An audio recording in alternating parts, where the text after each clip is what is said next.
Bom dia, pessoal. A aula de hoje é um pouquinho diferente, ela vai ser um pouquinho mais curta aqui na explicação, para que quem tiver alguma dúvida em relação à prova possa ter tempo de tirar.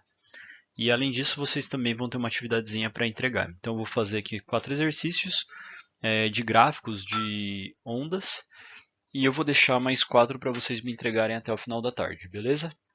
Vamos lá então. Meu grande objetivo é a gente entender quando aparece um gráfico, o que a gente consegue extrair de informação desses gráficos. Então, eu vou fazer alguns tipos de exercícios diferentes para que a gente obtenha essas informações a partir daí, tá?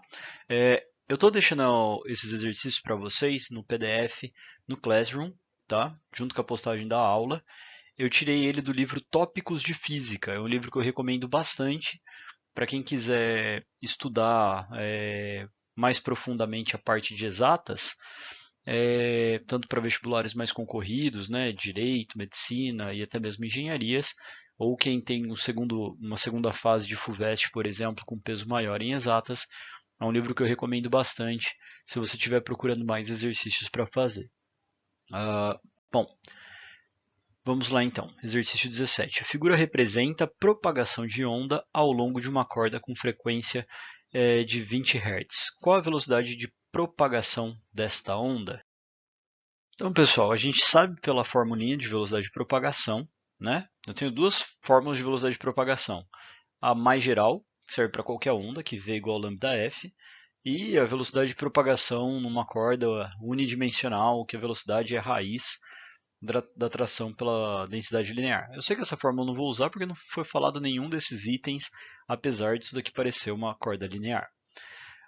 Esse gráfico ele me deu uma medida vertical, que vai servir para eu achar uma amplitude, né? Lembrando que a amplitude aqui vai ser de 0,10 metros, ou seja, 10 centímetros, e o comprimento de onda. Só que lembrando, pessoal, o comprimento de onda ele é a distância de uma crista a outra, né?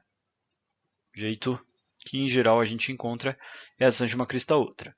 Só que ele falou que esse pedacinho é 0,75, esse pedacinho é 0,70, aliás, desculpa, daqui até aqui é 0,75. Então eu tenho esses dois pedacinhos extras aqui, além do comprimento de onda.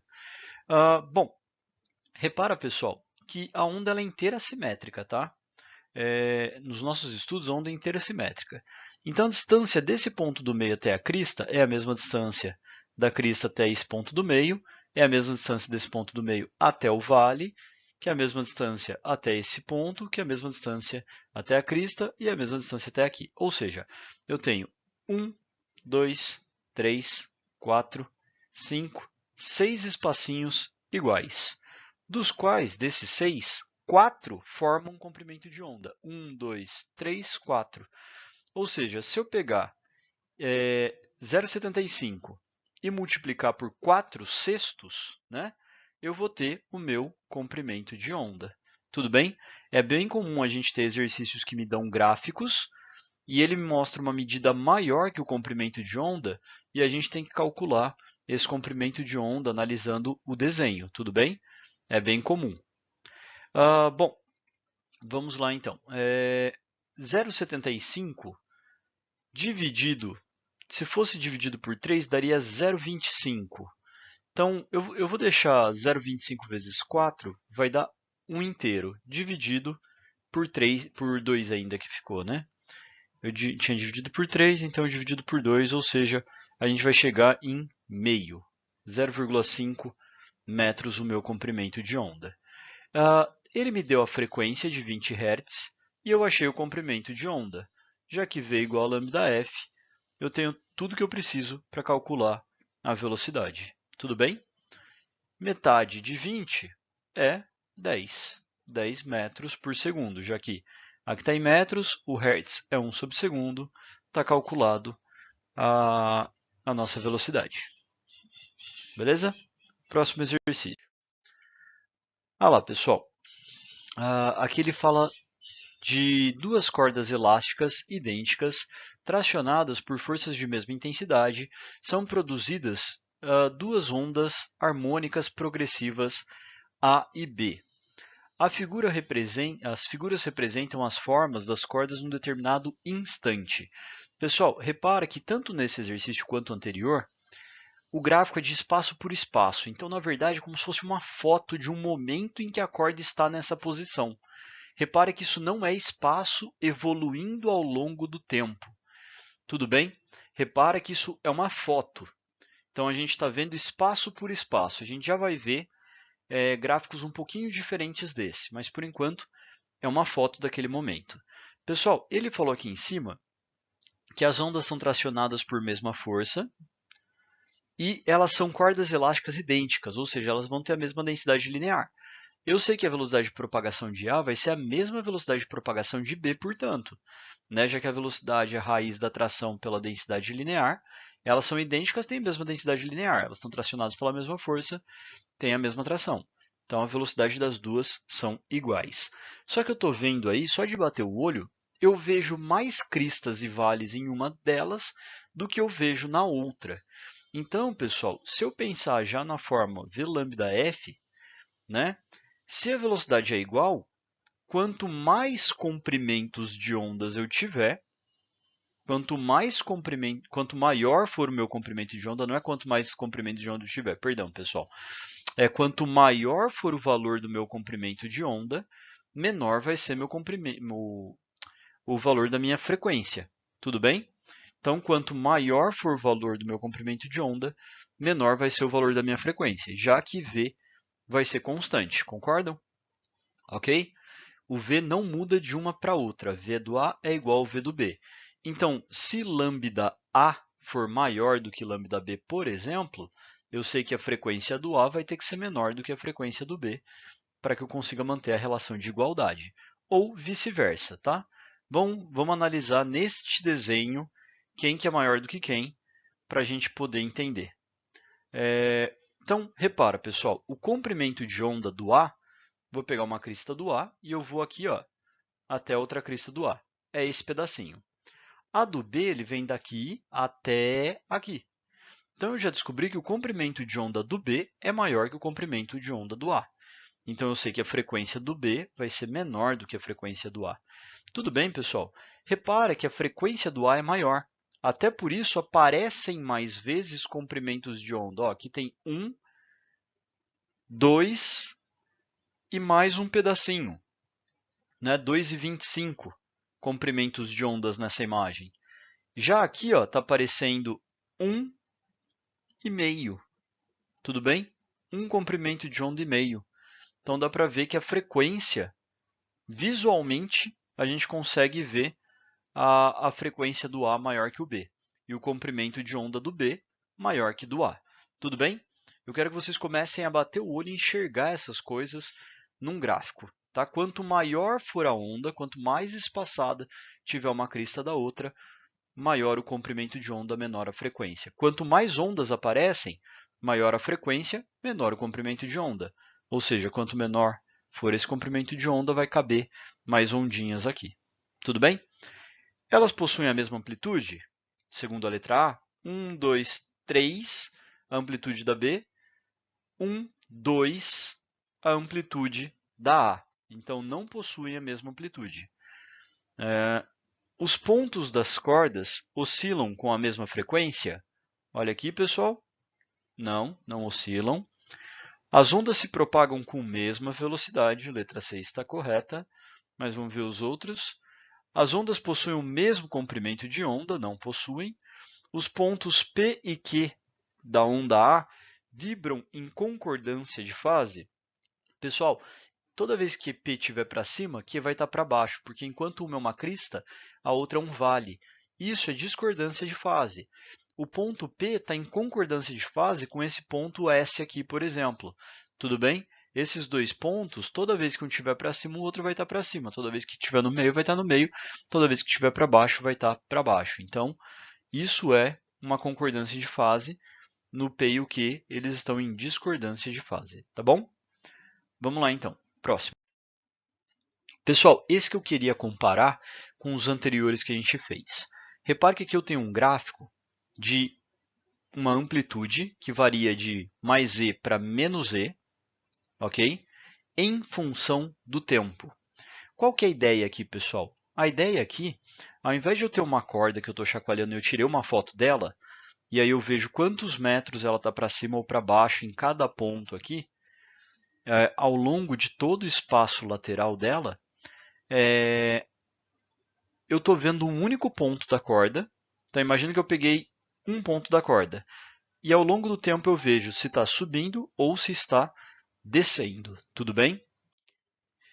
Então, repara, pessoal, que esse eixo está me mostrando o tempo. Então, conforme o tempo passa, este ponto está aqui, depois de um certo tempo ele está para cima, depois ele volta para baixo, depois ele vai mais para baixo ainda, volta aqui para o meio. Então, eu estou olhando para esse ponto que está parado e aqui está passando o tempo. Sabe como se fosse um sismógrafo, eletrocardiograma, que você tem a faixinha se deslocando, né? Você tem um papel se deslocando para a direita, você coloca um marcador fixo em um ponto, uma caneta, por exemplo, em um ponto, e conforme você puxa esse papel para o lado, essa caneta ela só está se movimentando nessa direção, para cima e para baixo. Só que como o papel está se deslocando para a direita, conforme sobe e desce, você vai fazendo aqui um zigue-zague para poder desenhar. Tudo bem? Mas quem se desloca é o papel e não a caneta. Então, a gente está analisando um único ponto ao longo do tempo. Tudo bem? Essa é a diferença quando eu tenho um gráfico de tempo por um gráfico de espaço. Entendendo o que significa, vamos entender qual a informação que a gente pode tirar. A gente já viu, quando o gráfico é de espaço por espaço, eu consigo achar o comprimento de onda, eu consigo achar a amplitude. Nesse caso, pessoal, repara que se eu pegar a distância entre duas cristas, por exemplo, dá uma olhadinha aqui, ó, ele falou que 2 é a distância entre três cristas. Ou seja, aqui eu vou ter 1 na distância de duas cristas. 1 o que, pessoal? 1 vezes 10 a menos 16 segundos. 1 vezes 10 a menos 16 segundos. O que essa informação está me dando? A gente viu nos exercícios anteriores que a distância entre duas cristas era o comprimento de onda. Mas espera aí, comprimento de onda em segundos? Né? Comprimento de ondas pode ser em metros, pode ser em centímetros, pode ser em milímetros, que é espaço. Em segundos não pode. Então, o que está significando isso? Está significando quanto tempo levou para um ponto sair de E voltar para E. Pessoal, está mostrando o tempo que leva para uma oscilação completa. Como que é o nome do tempo que leva para dar uma oscilação completa? É o período. Né? Então, olha o que acontece, pessoal. Todo exercício que for espaço por espaço, espaço na vertical por espaço na horizontal, a distância entre duas cristas vai me dar o comprimento de onda. Se o gráfico for de espaço por tempo, né, ele vai me dar, até se você quiser na vertical, nos dois casos, a medida está sendo amplitude. Mas na horizontal, nesse segundo caso, que é tempo, ele vai me dar o período. Tudo bem, pessoal? Vamos dar uma lida no exercício. Então, em um ponto fixo do espaço, o campo elétrico de radiação eletromagnética tem sempre a mesma direção e oscila no tempo, como mostra o gráfico abaixo, que representa sua projeção E nessa direção fixa. E é positivo ou negativo conforme o sentido do campo. Então, pessoal, o campo elétrico, num ponto do espaço, ele pode ser mudado por uma carga, ele pode ser mudado por uma série de fenômenos eletromagnéticos. Mas aqui ele está mostrando que ele pode oscilar, indo para cima, indo muito para cima, ou indo para baixo, indo muito para baixo. Ou seja, ele varia de intensidade e sentido, mas ele é sempre nessa direção vertical, por exemplo. Tudo bem? Conforme o gráfico que a gente vê, ele varia de uma crista para voltar para essa mesma crista muito rapidamente. 1 vezes 10 a menos 16 segundos é muito rápido. Aí ele me mostra uma tabelinha de radiação de ondas eletromagnéticas, falando de frequência FM, transmissão de TV, micro-ondas, infravermelho, luz visível, raios ultravioletas, raio-x, raio-gamas e as respectivas frequências que, em geral, elas estão associadas, pelo menos a ordem de grandeza. Constando a tabela acima, no nosso caso aqui do lado, que fornece os valores típicos de frequência F para diferentes regiões do espectro eletromagnético, e analisando este gráfico que nos deu esta informação, é possível classificar a radiação como? Bom, eu tenho período. Eu sei que frequência, pessoal, é 1 sobre período. Então, eu sei que no meu caso, 1 vezes 10 a menos 16 vai virar 1 vezes 10 a mais 16, ou seja, vai virar 10 a 16. 10 a 16, eu tenho aqui uma onda ultravioleta. Tudo bem? Para a gente finalizar, o eletrocardiograma é um dos exames mais comuns na prática cardiológica. Criado no início do século XX, é utilizado para analisar o funcionamento do coração em função de correntes elétricas que nele circulam. Uma pena ou uma caneta registra a atividade elétrica do coração movimentando-se transversalmente ao movimento de uma fita de papel milimetrado que se desloca em movimento uniforme com velocidade de 25 metros por segundo. Então, aquilo que eu falei, a caneta fica parada em um ponto, né?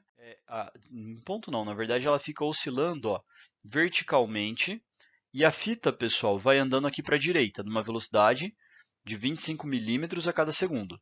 Então, imagina que você fica levando e abaixando a caneta aqui, parado no mesmo ponto, só que eu estou riscando o mesmo ponto. Agora, imagina que a fita começou a andar para o lado. É como se eu começasse a percorrer o papel, mas na verdade quem está se deslocando é a própria fita. Tudo bem? É assim que a gente vai desenhando o eletrocardiograma, né? Dependendo quando a corrente está muito alta, tem um pico. Quando está baixa, tem aqui no meio. Quando ela está alta, no sentido oposto, está aqui para baixo. Tudo bem? É isso que a caneta vai fazendo. Sabendo que cada pico maior está associado a uma contração do coração, a frequência cardíaca dessa pessoa em batimentos por minuto, ou seja, quantas vezes o coração dela contrai por minuto. Pessoal, repara, vamos pegar como comprimento de onda, já que isso é um eletrocardiograma, ele é um pouquinho mais irregular, a partir do momento que a figura se repete. Então, ele começa com uma ondinha, sobe, vem para cá, tem mais uma ondinha, um retão, ondinha, sobe. Opa, peraí. Eu já vi essa história aqui antes. Se eu pegar isso daqui, repara, pessoal, que é igualzinho a isso daqui. Dá uma olhadinha aí na imagem. Vê se eu dividir em duas iguais. Na verdade, em três iguais, né? Ó, isso daqui é exatamente igual a isso daqui, que é igual a isso daqui. Se você preferir também, dava para você pegar quantos quadradinhos separam um pico do outro, ok? E contar quantos quadradinhos você tem nessa fita como um todo, como mostrado aqui. Lembrando que eu tenho a velocidade de deslocamento dessa fita. Tudo bem? Eu tenho a velocidade de deslocamento. Então, eu vi aqui, pessoal, 3 comprimentos de onda. Tudo bem? Lembrando que ele me falou que este é um papel milimetrado, né? Ou seja, cada quadradinho aqui está me representando 1 milímetro, ok? Então, eu também consigo achar o comprimento de onda contando quadradinhos. Então, repara que eu tenho entre duas cristas. Vamos pegar daqui até a próxima crista. 1, 2, 3, 4, 5, 6, 7, 8, 9, 10, 11, 12, 13, 14, 15, 16, 17, 18, 19, 20 quadradinhos. Tá? Então, meu comprimento de onda é de 20 milímetros. A cada 20 milímetros aconteceu uma contração. Com que velocidade que essa fita estava se deslocando? Com uma velocidade de 25 milímetros por segundo.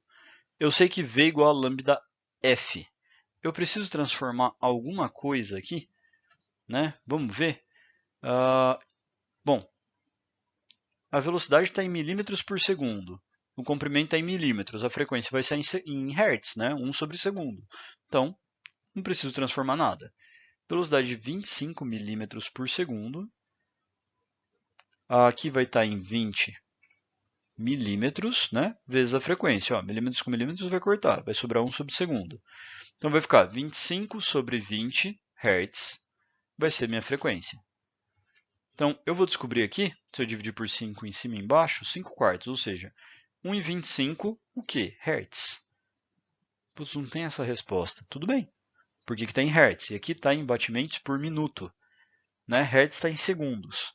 Então, se ele vai bater 1 vez e 25 a cada segundo, em 1 minuto, ou seja, se eu multiplicar isso por 60 segundos,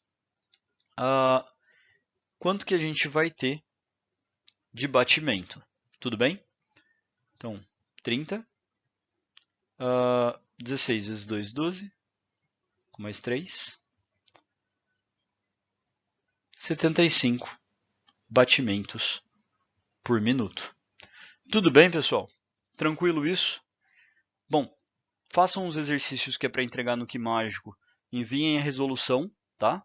Até hoje à tarde.